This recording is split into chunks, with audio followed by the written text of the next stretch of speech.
from the Iceberg with a grand polar, coming to you over the Ethernet and into your ears.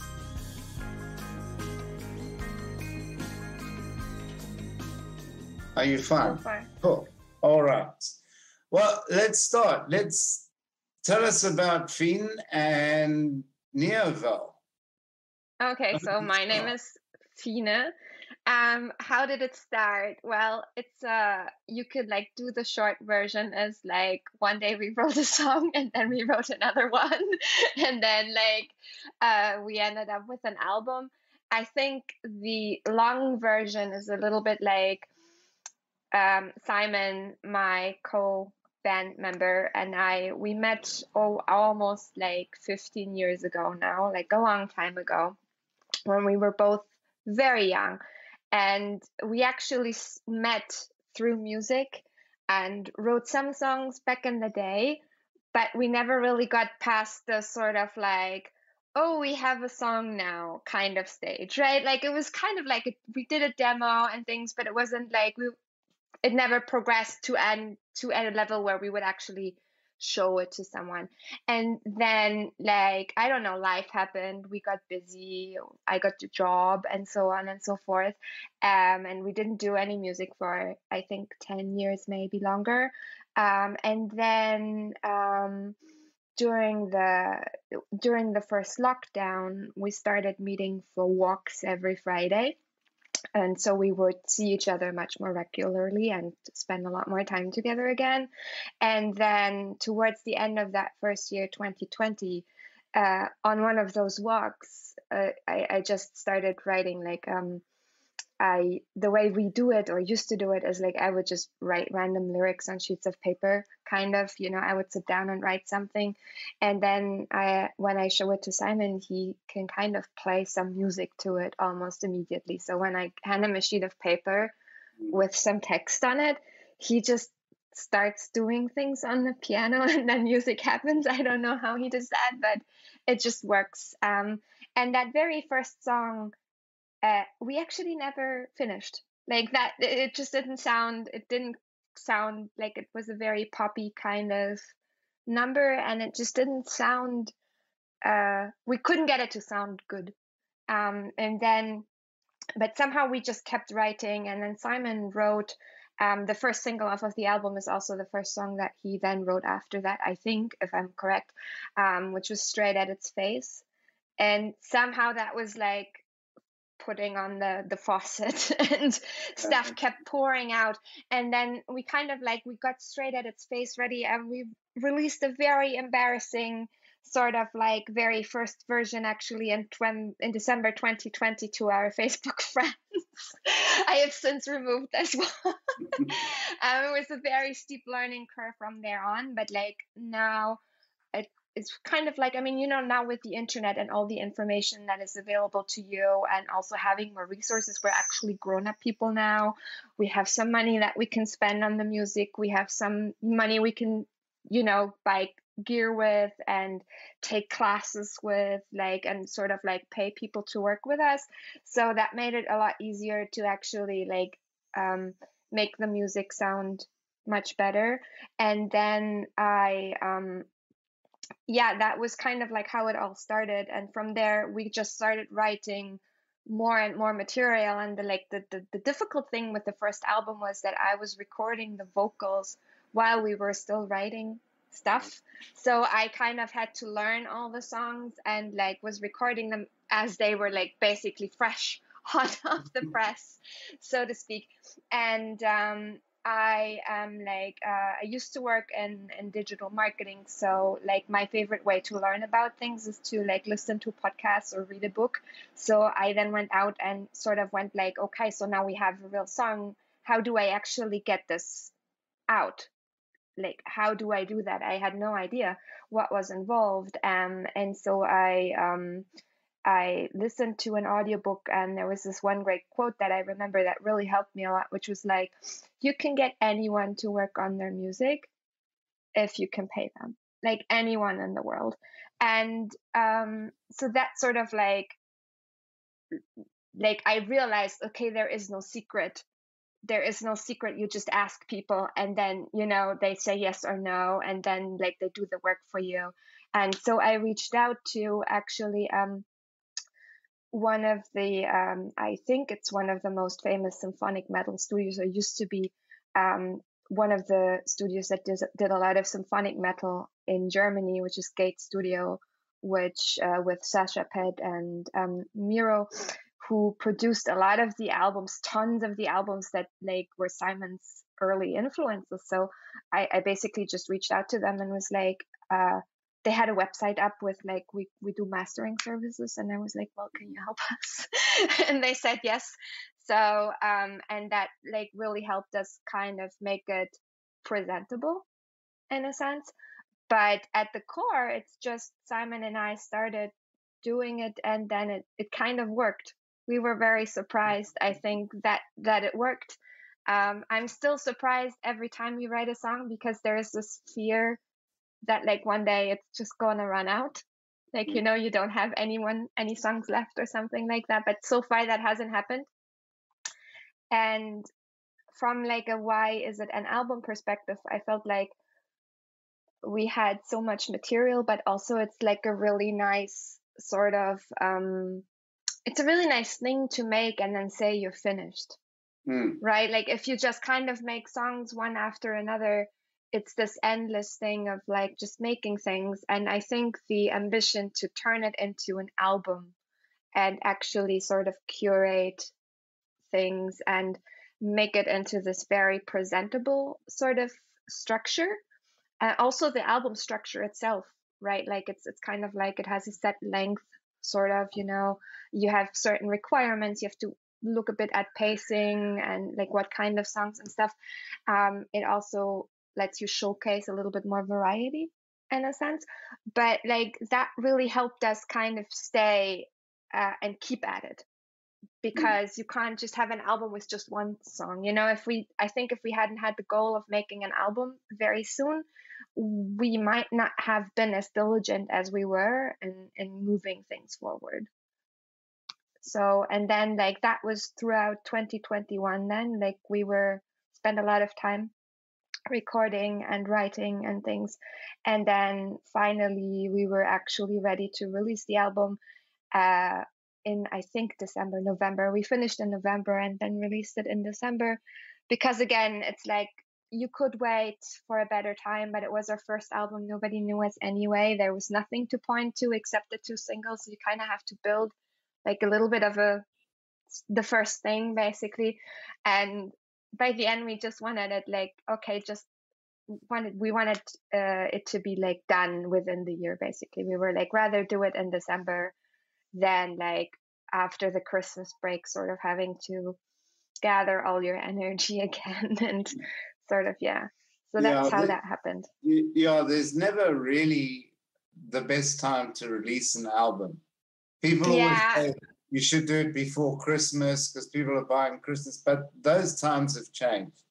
I mean, people are buying music all the time now. So yeah, and I'm like, I've talked to other musicians. I'm like in a very wonderful community of like other startup musicians who are trying to figure this out, but also more experienced ones. And everybody agrees. It's like, yeah, people say like release it on a Friday or release it on a Tuesday or whatever. Like that's the industry standard, but nobody really cares anymore. And people have had freak successes also. Like there was this one guy who was like, I know what the current like best advice is, but my best release was between Christmas and New Year's one year. So like, you know, when everybody was supposed to be in a food coma, that's when I had like a really good thing going. So we just like now we just do it when it's finished. Basically, like when the album is finished or when the song is finished, then we kind of look into like, okay, then from there on it takes like 6 to 8 weeks to do the whole other stuff that you need to do. But then it was a big learning curve. Yeah. How did you get started in music? Where did your musical influences come from? So there is a really nice bit on our website that you should look at. There is like a little bit of a Q&A section where Simon answers precisely this question in a very comical way. So I got started in music from a very early age. I actually played piano since I was 6 years old. I don't play anymore. Well, I've recently gotten it back into playing, but I for the longest time didn't do anything with it. But until I was 16, I was actually in like music education and classical music education, and also sang classically. So that's how I got into music. Simon's answer to this question would be Mario Paint composer. That's how he got into music, that and video games. So, and he taught himself. Like he just sat down at the piano, he sits down and just plays. And then, of course, like he's has, I think, almost no formal music education, but always really loved music. And he's the one who's always been making music. And I'm the one who's always only been playing like other people's music, really. And then he has helped me sort of like realize that I can make music too, right? I can write things too. So. And why did you go down the symphonic rock metal route? That's a good question. I don't know. He likes it. I think so. Like from a sort of writing perspective, we have other songs as well. Like we have things that sound like very poppy, or I mean, it's like I always tease him and say like one day I want to make a country album, or like we should do some Schlager. Really, I think I'd be really good at Schlager, to be honest. But it's what he listened to growing up. Like he actually really got into these first Luca Turilli albums. And then like there was Camelot was a thing, but before that there was another like Luca Turilli, and then I mean there was Avantasia, right? And all of these things he was already listening to when I met him. So he's always liked that style of music, or at least since he discovered it, and since it was a thing, basically since it pioneered. And I actually really came to appreciate it over the years. Like I adore the skill that is involved. Like from the vocalist perspective, it's so interesting. But also you get to be a little bit dramatic. You get to be a little bit versatile as well. Like on the album, I think that like I get to use like almost the full vocal range of my voice. I get to use a lot of different sounds and things. And it's very challenging also, but also it's just fun.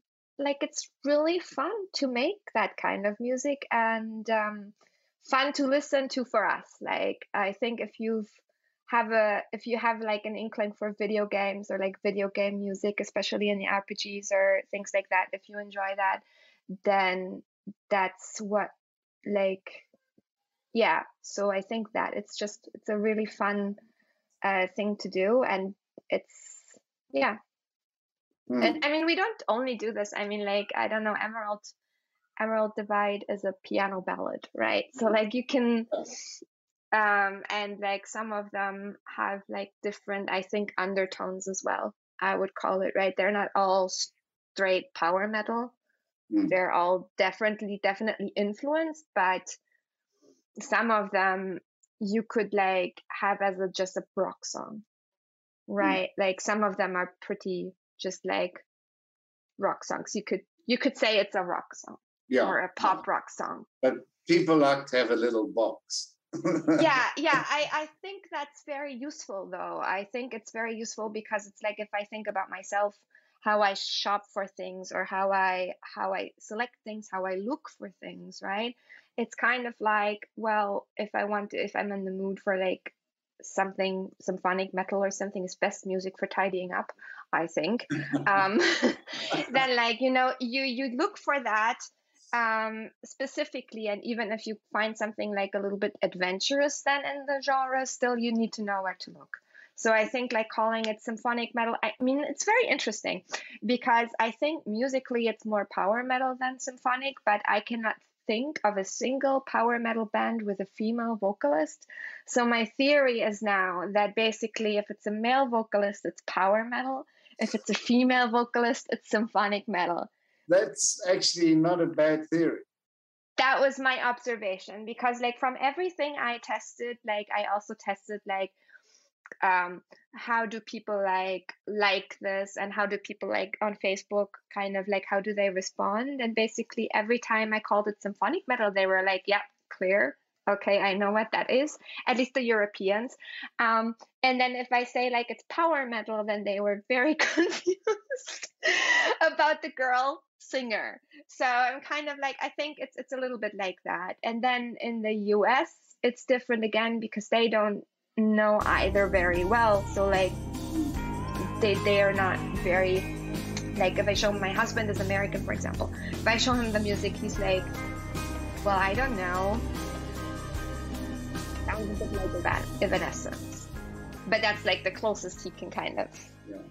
Although there are quite a few American bands now coming out with proper symphonic metal, and that I've actually just been interviewing, and there's one maybe you want to listen to. They're called Shaylon. Yeah. Can you spell that for me? I'm just going to write that down real quick. Shaylon. Shaylon, yes. Look them up and listen to their music. Yeah, I will. Because the lead singer, she's very, very classical. Yeah. And they've just come up with it's not symphonic rock or symphonic metal, it's symphonic modern music. Oh, that's interesting. Like, I would like to, I'm definitely going to give them a listen. Which is more where you are. You're not like, when people hear the words rock and people hear the words metal, that's a box. Yeah, I think especially with the metal one, like, I think that some people always say, oh, there has to be more drums for it to be metal, or there has to be more guitars or whatever. And then it's like, then I look at the bands that I really love and I think like, well, I mean, Tobias Sammet's songs are not always heavy on drums or heavy on guitars. He has ballads as well. And we still say it's power metal. Blind Guardian has super nice sort of like slower tempo songs, and they're not all the same. So I'm kind of like, but it's like you hear what you want to hear, right? It's kind of like, it's difficult. I think that if I say it's symphonic metal, it's like a good starting point. When I look for people who like symphonic metal or power metal, I know that I have like a 50% chance or higher that they will enjoy it, basically. And bands like Visions of Atlantis, Within Temptation, Nightwish. Yeah, exactly. Yeah. I mean, like Within Temptation and Nightwish are like huge here, obviously. Seen them both, love them both, absolutely adore. I mean, I think that Sharon of Within Temptation, she's like one of the most outstanding vocalists that I have ever witnessed. Like, she's so confusing. She sounds live almost exactly like on the record. Like, she's absolutely outstanding and also very recognizable, very unique in what she does. And I think Floor is just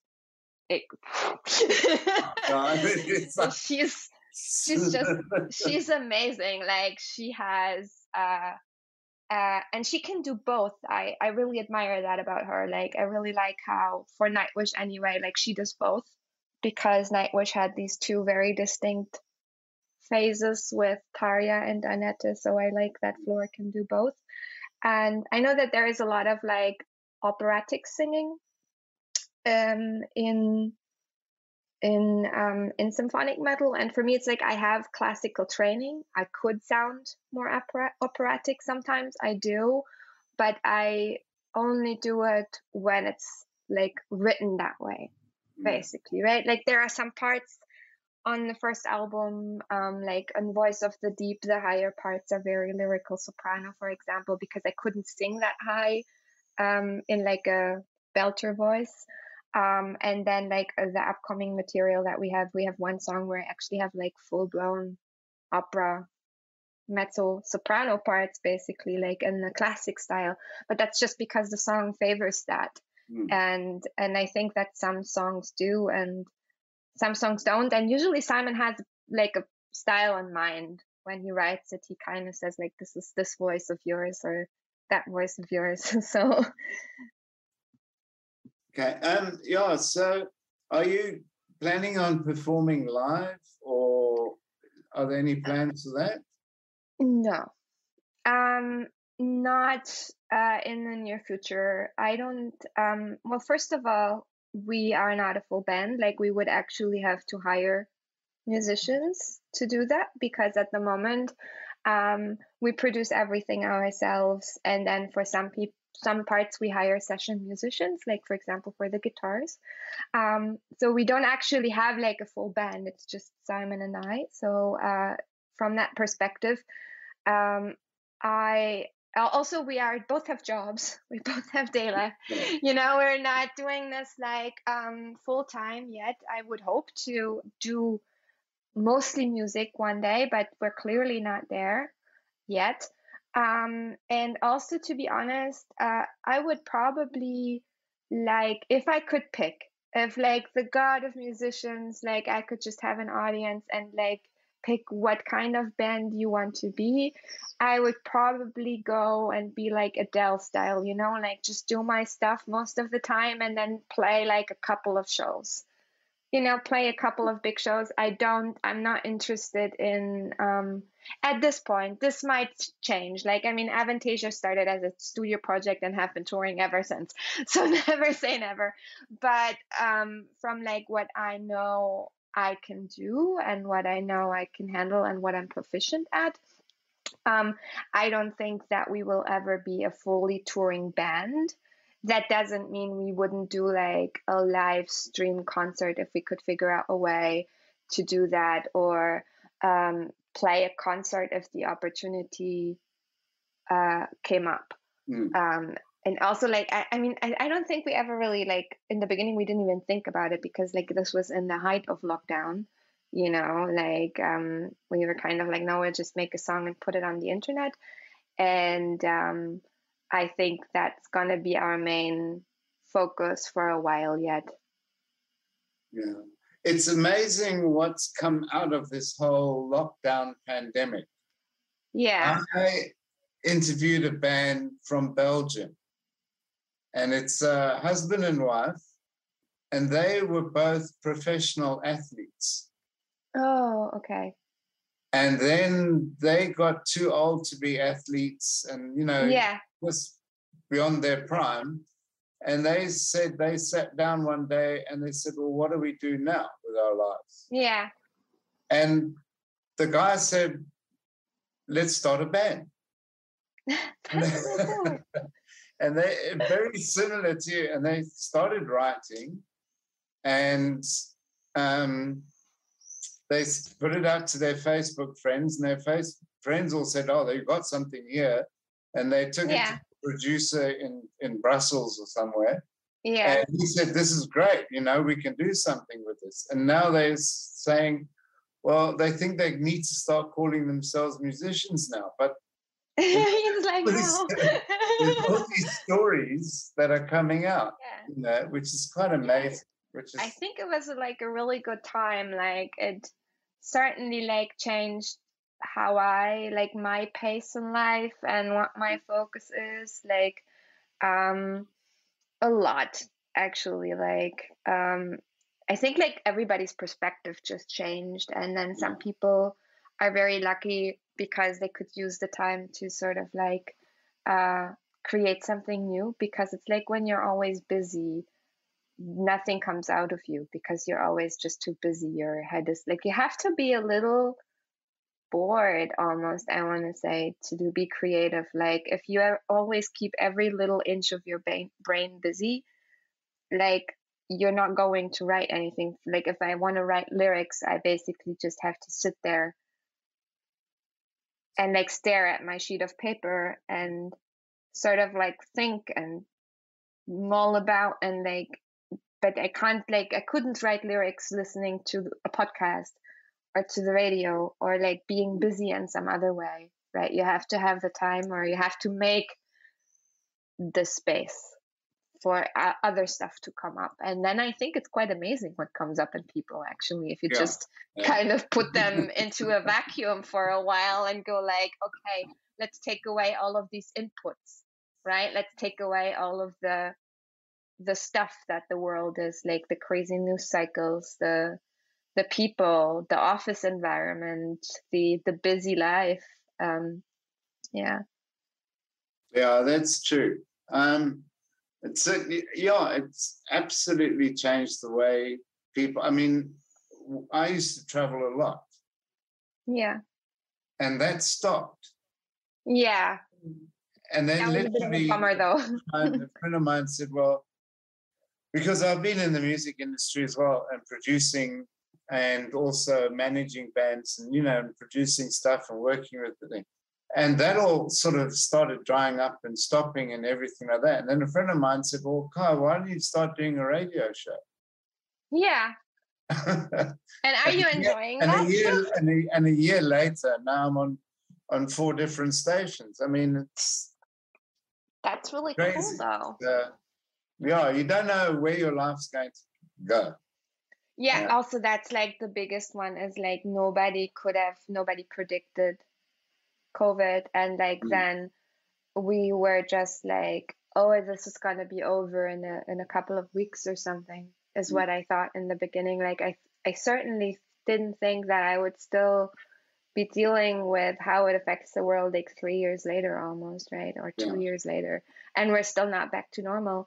And it's only now like we're going to like, we're gonna have concerts again, and like some in the summer, but like who knows how that's gonna be in winter again.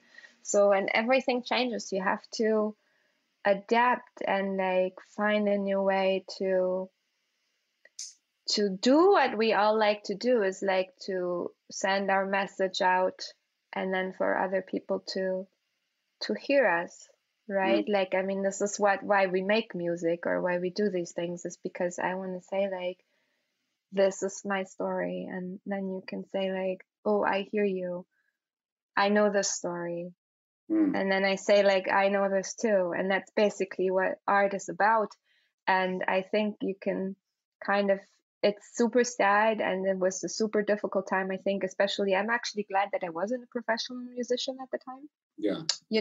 That my life did not in any way, like, I'm an accountant, like, so my life did not in any way depend on the world working in that way. And so I'm glad that I didn't have to deal with the effects of like that getting like taken away from me, because I think it was really, really terrifying for a lot of people, and for a lot of musicians must have been a really, really awful experience. And it's especially like if you're not like 21 and a half, like the older you get. I mean, I'm 35, and I already think or feel like it's hard to change sometimes. It's hard to sort of like get used to new things, and that's only going to continue, basically.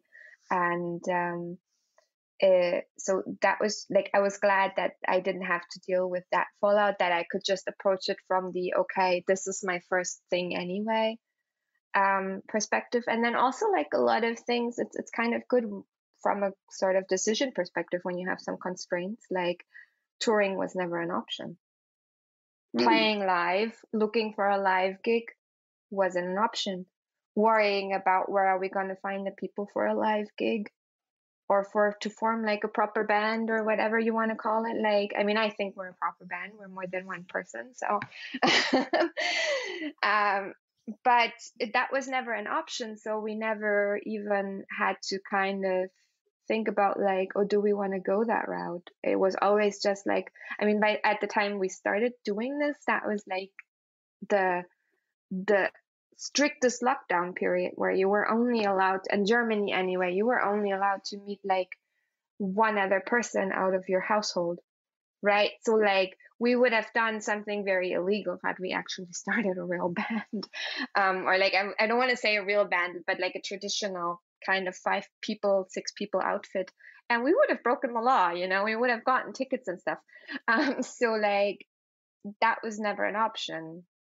And that made it easier also not to think about it, right? It saved us at least one imposter complex, I want to say. At the very least, the thoughts of like, oh, we can't do this because we don't have 5 other people, basically, which definitely was a thing the first time we made music. It was still like, oh my God, how do you do this without 50 gazillion people, right? And the second time it was like everybody was by themselves. So you just do, basically. Yeah, that's very interesting. I mean, you just got to learn to adapt. Yeah. And work within those constraints. Yeah. Yeah. And I think it's like, for me, I like, honestly, like I admire touring musicians. I don't think my body could handle that, to be honest. Like it's very physically demanding. Like even just singing, like just recording, it's like I do an hour or 2 of recording, I'm beat, basically, just like physically exhausted. And I see people who like, you know, do this for years and years and years and years, and I'm like, wow, like physically that is such an endurance test, basically. So I don't know. I hope that by the time it like it gets time to play concert, like if once that arrives, I think I'm also going to be physically capable. I mean, you get better, right? Like you get better, you get stronger as you practice. Yeah, look at the Rolling Stones. Look at Keith Richards. Yeah. He wasn't, I mean, he didn't like just pop out of the womb and was Keith Richards, I'm sure. You know. You know what they're saying? We've got to start thinking about what world we're going to leave Keith Richards, because the human race is going to be extinct, and he'll still be hanging like around before he goes. But like that's good for him, though, right? Like it's a blessing, I think, also. Like if that's what you're called to do. Yeah. There's something I like to do on an interview. Okay, your favorite test. Go ahead. 10 questions. Okay. Very easy. First thing that comes into your head. Okay. Oh, fries, potatoes. Definitely potatoes. At the moment, Paris. Don't have one. I don't play favorites with my music. Blue. Constantine.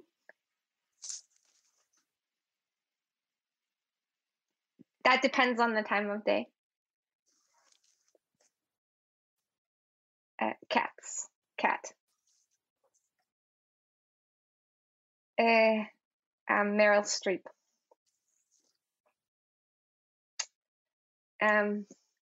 What they're called? Mint juleps.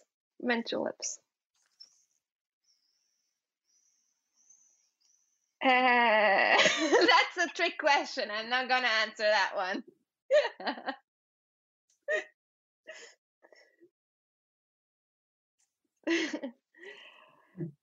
Brilliant.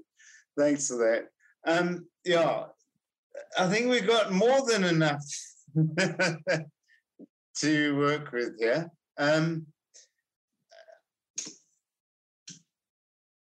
What was I going to ask now? I've forgotten. It's quite late. Well, I was going to ask you, like, what is your favorite song off of the album? Since you're like one of 5 people on the whole planet who have listened to all of it, I think.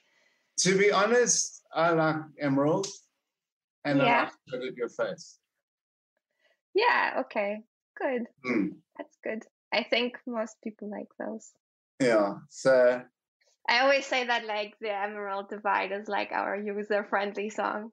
Because it's like anyone can enjoy a piano ballad, even if you're Yeah, not into rock stuff. yeah, I suppose it's also,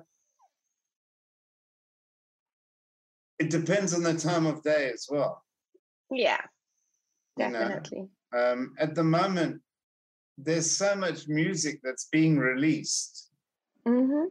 I mean, the PR agencies are just, every night I'm getting 10, 15 Wow. songs coming in, bands coming in. And I've got like quite, before I'd like, oh, I've got to give them a chance, got to give them a chance. Now I listen to a snippet. The minute I hear any growling, I say, right, well, that's out. I don't like that. Yeah. Don't like that. If I suddenly hear that, that's out, that's out.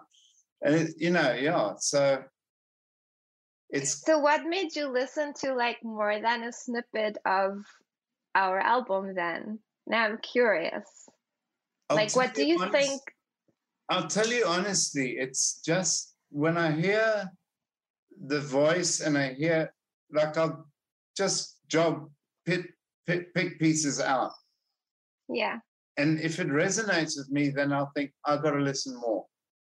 Okay. So it's kind of like a split second sort of. Yeah, it literally resonates. No, this sounds interesting. This sounds different. And your voice is very unique. Yeah, I've come to appreciate that. It's like when you come from a classical perspective, it's not a good thing, like in classical education. But now I actually like appreciate that I sound like me, at least most of the time. And I mean, I got, you submitted your music to Steve Jackson at Call. Yeah, he reached out to me, exactly. Like he was the first one. Yeah, and then he always sends me stuff as well. So over the years now, he knows what I like. So he filters already most of the stuff, and he thinks, "Oh, Kyle will like this," and you were in the batch that works. And I'm a firm believer in the universe. I've had, there's a time, everything will happen for a reason at a certain time. I'm a firm believer of that. I've had I believe that too. I've had so many instances of that in my life that you just know, And that's, or sometimes like you hear what you need to hear, like you find the right song or the right book or the right whatever, and it just really, or you meet the right person, or whatever. Yeah. And sometimes it takes like 15 years to pay off, like as in our case. Sometimes the universe is a bit slow, but it always works out. But it always comes right in the end. It comes right. Like, I think we couldn't have, honestly, like, if I had, so here's a funny thing. I remember, like, in classical music, or even if you were raised in music education, like, you're under this time pressure, right? You're sort of like, you're kind of always confronted with a child prodigy, where if you're not an absolute genius by the time you're 10, you're basically wasting your time. Then if you are not a genius by the time, like, you're 15, you're wasting your time. And this is, like, kind of what you see. And nobody ever tells you, like, how much luck goes into that. Nobody ever tells you, like, like, it's kind of like being in the ballet as well. Like, the system is built on telling a lot of kids that they're not good enough, right? Because it's you're competing on execution in classical music, because the music is already written, right? So you're basically only competing on perfection, not on uniqueness necessarily. I mean, there are unique voices and things, but still, there's a certain style, there's a certain thing, you have very close parameters, so that can leave you pretty, or left me pretty messed up, right? Like, I had a very kind of difficult relationship with music for the longest time. I loved music, but I didn't enjoy being under that pressure. And I remember that, like, all I wanted was to be in a band. But I did not know, like, I mean, I was this classical music. I didn't know what a band was. Like, how do you find a band? Like, it never occurred to me that you just make one, right? So I remember very seriously, as like a 19-year-old, explaining to my dad how I was already too old to basically make it a music, because I was like, well, if you want to make it, you kind of have to be really good and really discovered and like really get going at a very early age. And now I'm like 19 or I'm 20. That's never going to happen to me, right? And it never occurred to me somehow that I could discover myself, that I didn't have to wait for someone to kind of find me. And precious little did I do for anyone to find me anyway. Like, I lived in the middle of nowhere. I'm from like Mecklenburg-Vorpommern, which is like the emptiest part in Germany where nothing ever happens. Like, who was going to find me? Right. So, and I remember like having this despair, and sort of like not it until my 30s did I realize that you don't wait for people to choose you, you choose you. Right? Like, I say I'm a metal vocalist and I sing symphonic metal music by default. That means I'm a metal vocalist, and it doesn't matter if someone hears me or someone picks me. I mean, it's very nice. I love when people like hear the music, and I adore when like someone really likes a song, especially if it's one of the less obvious ones. So that always like gives me like the it's like, I'm so glad this spoke to you kind of feeling. But it didn't occur to me until much later that you pick yourself, you do the thing, and that all the people who are out there doing it just started doing music one day, and like they just didn't stop. They did not stop until they got where they wanted to be, and that's basically what you do. And like my personal motto for like my marketing plan is basically like fewer crickets every time. It's just like if I have like if I have a few more people listening to the music every time, then I'm good, that I'm doing what I'm supposed to be doing, right? Like then it's working. And so I remember like, yeah, I'm too old for at 19, I'm too old for being in a band. This is never going to happen. And then at 35, I just start a band myself, right? Which is really cool, I think. And the other thing is like, even if I had been discovered like at 19, I don't think I would have handled it very well. Like, it's like, I think it was good that it took this time, because it's like now I'm like a healthy person without all of the imposter complex and without all of the like, I'm not good enough, this is not good enough. Like, I think the reason we didn't do more with our music the first time around was literally just because we bought into the this is not good enough and it's never going to be good enough kind of story. And we weren't willing to kind of go like, okay, so like let's make it a tiny bit better and then like just do the next one, right? Because like our first album, it's not perfect. It's certainly not perfectly produced. You can't compare it to like a production, like a Within Temptation production or something like that. Not at all, because it's like two people, right? Making that. And then yes, we had a professional mastering engineer who did a lot for the album. Like, it made it so much better. But still, it's not nothing compared to like, I don't know how Blind Guardian produces their album or something like that. It's very different. So you can't really compare that. And 10 years ago, we would have said, well, it's not as good as Within Temptation, so we're not releasing it. It's not as perfect. And now we're just willing to like, just, make our way imperfectly, and sort of like, I think strangely enough, or not strangely enough, it's I think like people still like, what was very healing for me was to see that, oh, people still enjoy my music, even if it's not perfect, even if it's not like, Within Temptation or something like that. And also, besides, Within Temptation already is Within Temptation, like, Yeah. But bands like that also had to start at the bottom. Yeah, exactly. They were not like that always. They didn't go in one day and there it was. It took years. It took years. And also like like with a little bit of a background in digital marketing, I actually know kind of like what the sort of like eyeballs to success ratio is like, and that it's really all about, it's like if not many people listen to your music, it's not because the music isn't good, it's because you haven't shown it to very many people. And finding ways to show it to very many people kind of like effectively, it's something that I'm still working on, but that is basically like, I know that like if someone releases something on a major label, they just have the option, like they have the possibility to just show it to very many people. Right? And that's what makes it good or different, or like what makes it work, basically.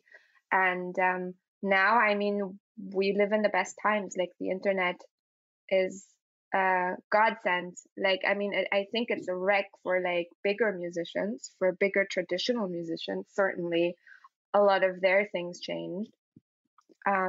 But I think for smaller musicians, it's like, yeah, I would certainly have not gotten this in front of you if it weren't for the internet.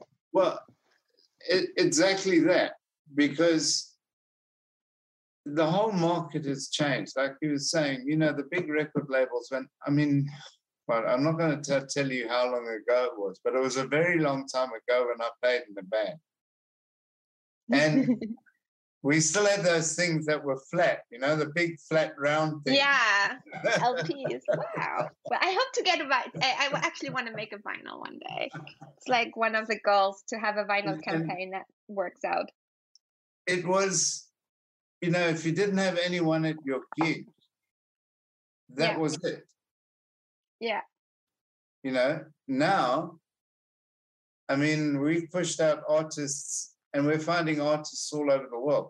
You know, people come to me and they say, oh, the music's dead, the music's crap nowadays. And I'm saying, well, you're not looking in the right places. Because if you're listening to commercial radio, then yes, there is a lot of rubbish. Yeah. But go into the world of the internet, go onto YouTube, listen to some internet radio stations, of which there are thousands and thousands. Yes. And you'll suddenly find there are masses of bands out there, masses of talented people, all still singing with their own voices, all still playing their own instruments, you know. Yeah, and I think it's actually, I think now, in the last year, I'm saying music is so alive and well. And like I say, maybe not all of it's perfect, but the Beatles weren't perfect. Oh, no, my God. I think they were terrible in the beginning.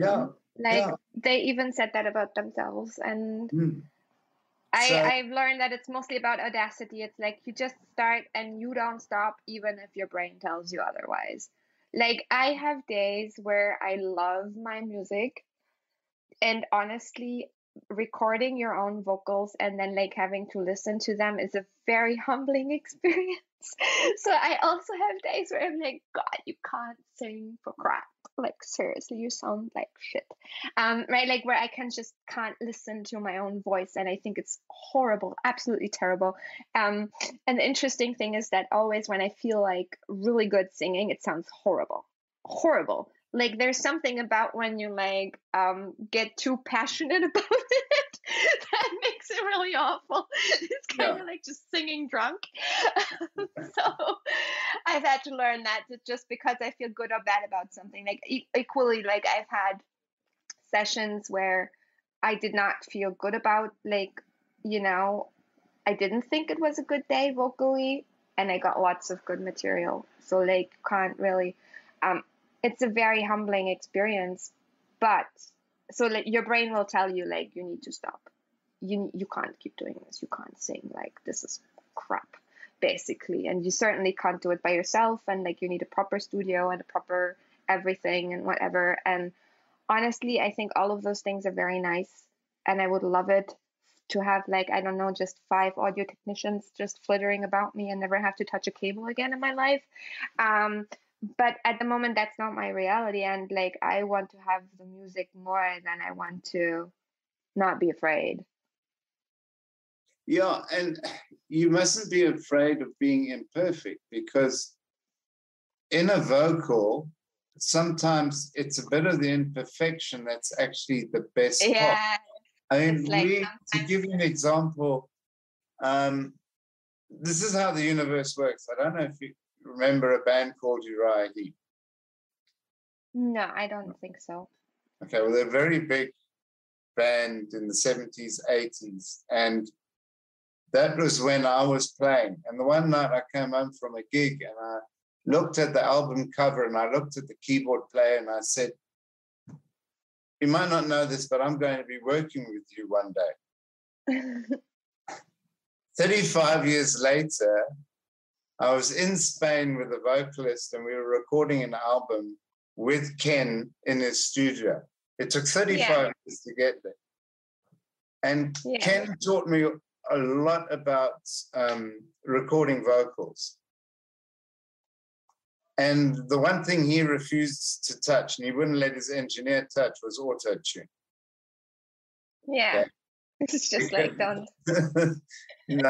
If you're going to sing the song and you can't get that note, make sure you can't get that note even when you do it live, because that is how it is.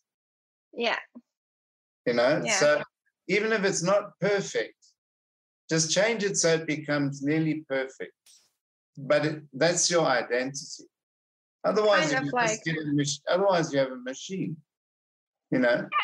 Sometimes, like, you end up doing something really pretty quite by accident, right? Yeah. Like where it's usually like often the parts that often Simon likes takes that I want to cut, right? Like if I'm not like a very good judge, basically. I think nobody is a very good judge for their own vocals. So I've kind of I used to comp by myself and now we do it together, because I used to do like a comp and then he wouldn't like it. And then I'd have to redo everything. So now I just record like the takes and then we look at it together. And very often, like what I dislike, he will be like, no, this is perfect. And most of the time he's right. Like I want to say 9 out of 10 cases he's right. And then there's the one where even like in the final mix, I say, like, I'm sorry, we have to use a different one. And that's usually, for me, it's something when I can hear, and I think that's the classically trained singer in me, when I can kind of like hear that it's not placed very well or something like that. And basically like my voice aches when I hear it, right? Where I go like, oh, that's not like a nice way to do it, like my jaw clenches or something. Then I have to replace that take. But it's usually like one note or something. Sometimes where I go, that vowel shape still bothers me, because often like what bothers you in the beginning doesn't bother you in the end. Like it's very often, you can't really judge it too early, I want to say.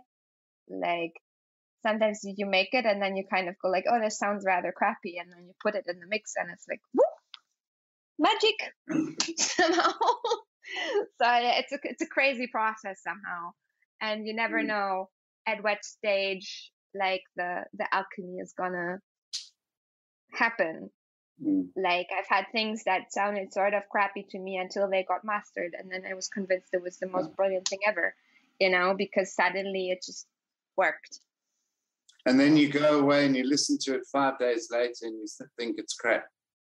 Yeah, you can't, like, you just can't. It's like I can listen to the first album now, right? And I can listen to it pretty much without getting a twitch in my eyebrow or something like that, you know. Like I can listen to all of it. There are 2 notes on the whole album that if we were to re-release it, I would change. 2 notes.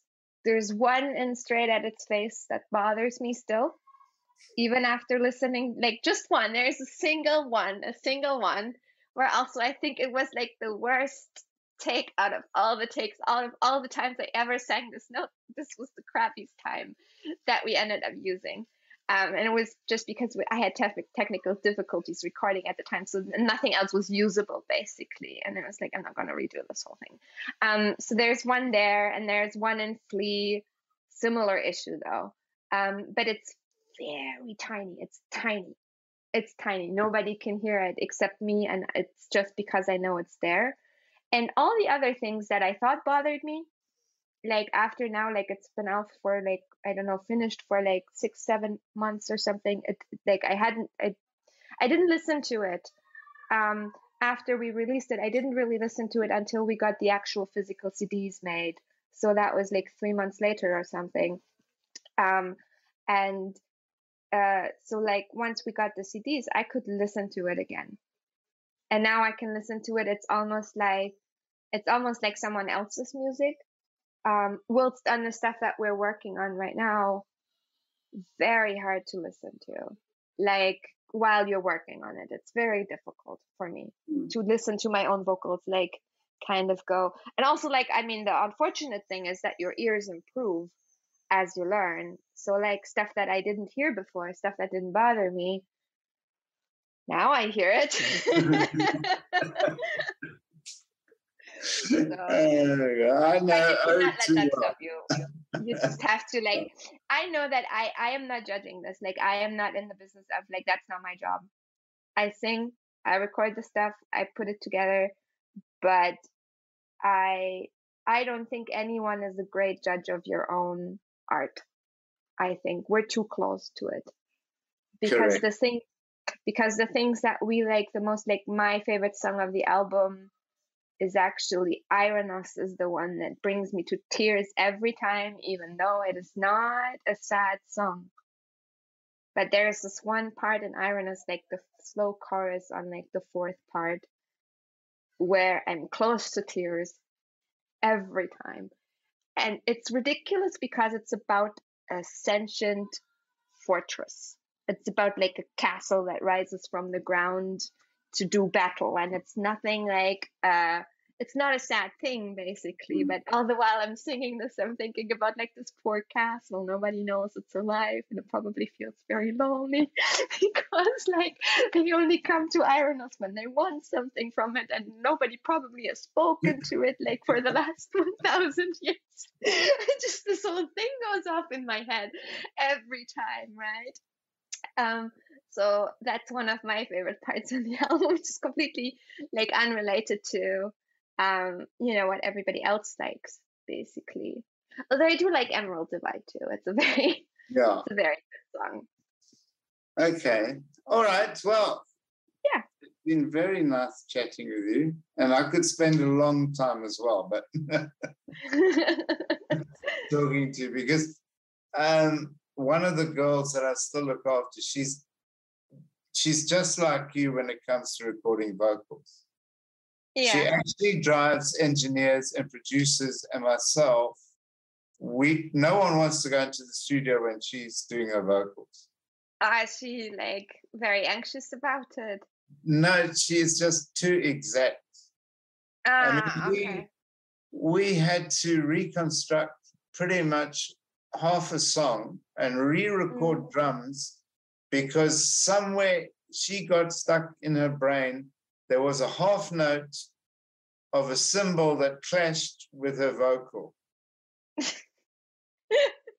Yeah, I keep my hands away from that, and I'm just kind of like, that's we said, well, we're not going to record the whole drum track. We're not going to bring the drummers in again to do the whole thing over because there's a half note that clashes with your vocal. Then we rather change the vocal. And then there's just this huge argument. And yeah, no, I don't do that. I just like I just record the best I can and then let Simon sort it out, basically. It's like, because I know I'm not good at judging that, and I also know that how I feel about it has nothing to do, it doesn't correlate with the result. Right? Like it's just because I feel crap about it doesn't mean it's gonna be ugly, and vice versa. If I feel good about it doesn't mean it's gonna be great. Like so I basically try not to get too anxious about it. It's now only like from a technical perspective, and then I will actually take it to my singing teacher, right? I'll just take it to someone else and be like, or my husband, or someone who's sort of like fresh pair of ears, or even like our mastering engineer Miro, where I'll just ask him like, can you hear that too? Does it bother you?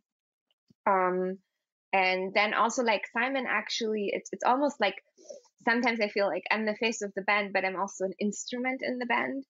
Like he is very precise about direction. So he actually also directs me, like, and sometimes he has a very specific thing that he's looking for. So it's not like I don't want to say I don't get to do like the vocals the way I want to, but it's definitely I do what I think is good or what I think the song needs, but he has the final, like he adjusts me, like he would adjust, like any other instrument basically. And it works really, really well because it takes a lot of the pressure off of me in terms of like, how does this need to be?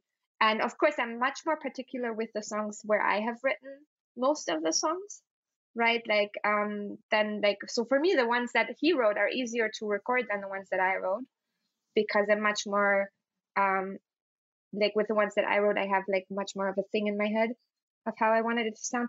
But sometimes it's just not there. Like, for example, I spent like 2 days or so trying to record the very high chorus part of the Emerald, not the Emerald, of Voice of the Deep. There are some high notes. And I know that like a classical soprano sounds darker on those high notes, like much darker. And I sounded very bright when on these high notes. And I was like, I want to see if with some technique I can make this darker. Because like a soprano singing in that range sounds more like an alto, basically, actually. Like it's a much rounder, darker shape. So I tried for like a day or two and like took it to my singing teacher. And it's not there. I don't have that kind of voice in that range. Right, like no matter what I do, like my timbre is not such. I'm a mezzo, so like for me, an F up there is high, and it's gonna sound high. It can still sound pretty, but it's always gonna sound high and bright.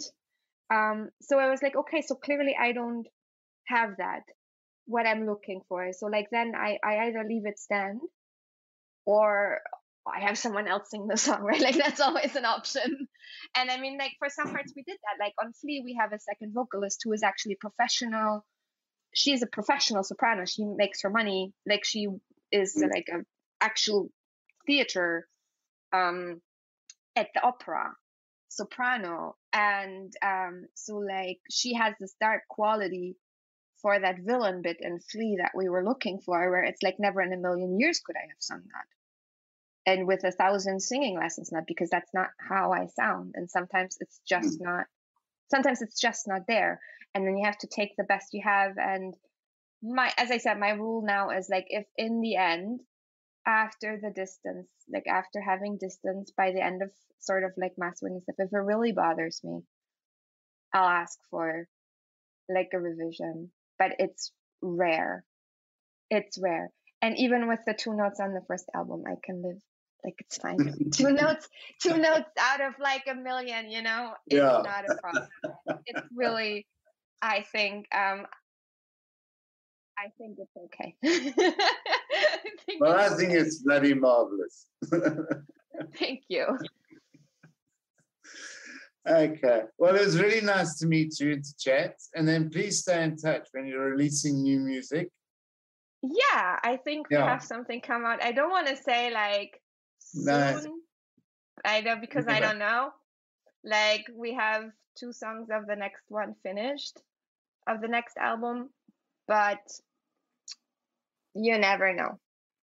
Like the dream was to do like the next one, like also within a year, but I don't know if we can make that. It depends on just like, it's not just us. It's actually like mostly the bottleneck is me because like I only have so much time with the day job and everything. And so it's slow going basically, but I think we're going to have something in a couple of weeks. That's soon. Yeah, I think so. Like, I mean, at least sort of like a single, I think we will have in a couple of weeks, maybe 2 months or so. Depends a little bit on the schedule because like the way Simon makes me record them, he likes to kind of do the similar ones, like songs that have a similar flavor, like all the up-tempo numbers and then all the ballads. So we'll see how that goes. I still hope to be finished this year, but you never know. You never know. Yeah, no, I mean, it's like I could fall ill tomorrow and basically like not be able to sing for like 3 months or something like that. It happens. Like that's something that I've also had to learn, that the voice is like, it's a physical thing, it's a physical skill. So all the variance that you have within your body applies, right? It's not like a piano that sounds like the same-ish every day. Like, you know, if I touch your key today, it's going to sound like this. And then if I touch the same key tomorrow, it's going to sound roughly the same. A voice does not work like that. So, but yeah, no, I'll definitely stay in contact, and maybe I'll send you an email, because I'd be interested, like, if there are any other people that I might show the music to, that you know, right? Yeah. So that I can build like a little bit of a contact list Absolutely. For my Fewer Crickets project. I've got a long list of, well, I wouldn't say it's a long list, but I've got a list of guys we can push the music to. And you might have already, I don't know who you've approached. I've approached some of the recommendations, like most of the recommendations that Steve gave me, and they all played it. But I think I need to be a bit more active still in following up on those things. Yeah. You can't keep your foot off the accelerator pedal. Yeah, it's difficult. I want an assistant. It's really like it's really, I think that's the problem when you're doing it all yourself, is basically that it's all you. But I also think it's like anything I can do is better than nothing. So well, and yeah, you just, who knows, you know, there's a lucky break anywhere. Yeah, you never know, and you're never going to get anywhere if you don't show anyone. Yeah, exactly. So what do they say? If you don't throw a line in the water, you'll never catch a fish. Yeah, it's true. It's true. It's and like, look at what just happened to Kate Bush. So well, I want to be Kate Bush. I don't actually care if it takes 20 years. Yeah, but I mean, that's really interesting that a lot of that music from my age is now coming back into fashion again. I think it's a really, really good thing, because it's like it really informs, you know, like I mean, everything comes back into fashion. It's the same in like literature, you know, like every now and then we'll have a science fiction craze or a vampire craze or a zombie craze or whatever. But I think it's good, because then you can sort of like also learn and make something new, I think, because we all just stand on the shoulders of like other people, right? And I think sometimes it's like, I think with music and music education, I think it's like the broader you listen, almost the better, because it's like what you then make, like we made a symphonic metal album, and that's like the tip of the iceberg, right? And you don't know all of the influences that went in there, like all of the things that I have listened to throughout the years, everything that Simon has listened to throughout the years. And I like, you can't tell in the album, like you only see the tip of the iceberg, but the iceberg still has to be there. Like it still has to be there, even if you can't see it, to make it good, because else you just have like an ice würfel, right? I like the way you're talking about an iceberg, because with my show being called From the Iceberg, it's exactly that. Yeah. No, I'm being serious. That's why you chose that, right? The iceberg. Because people only ever see the tip of the iceberg. You never see the whole iceberg. And that's what I believe music is. Yeah, and I think it has to be there. Like the stories behind it have to be there. It's like sometimes they have like a whole book in my head, like about a 3-minute song, right? Like where it's like Emerald Divide is like much more than the song. It's a whole story. It's like a whole massive thing. And you get like this tiny piece, this tiny sort of like window into what happened. And I think it's good that the other stuff is still there. It has to be there, sort of, because else you kind of only get half of the story. Mm. Like it's kind of like I have the story, I need to know and I need to believe the story, and then I can like sing the 3-minute thing and make it sound like it's supposed to. But if I don't know, then I don't know what I'm doing. It's kind of like, I mean, the voice also, it's like you don't have any direct control. You always need like visualization in your head to actually even make it do things. So having a story for a song, or having like knowing what you're doing, basically. And I do that with classical music too. I once had to sing like the Ave Maria at a wedding, and I kind of like looked into like, what does that actually mean? Like, why do we even sing this song? Why do we pray to Maria? Like, what's the deal here? And it made it much more fun to sing as well, because it's like what it came out to me, like the Ave Maria specifically for me was just like, okay, so like even very powerful men still write songs to their moms, right? And like that's still kind of what it comes down to, is like when something hurts, we still want our mom. And that's what that song is about for me, right? Like that's why we could sing to Jesus or to God or to whomever, right? Like, but we choose her at the wedding, on the, like everywhere. And so no, we want our mom in the room. So that's how I chose to look at it, basically. And that made it much more fun to sing than just like, oh, I'm just gonna do this song that like everybody always requests, right?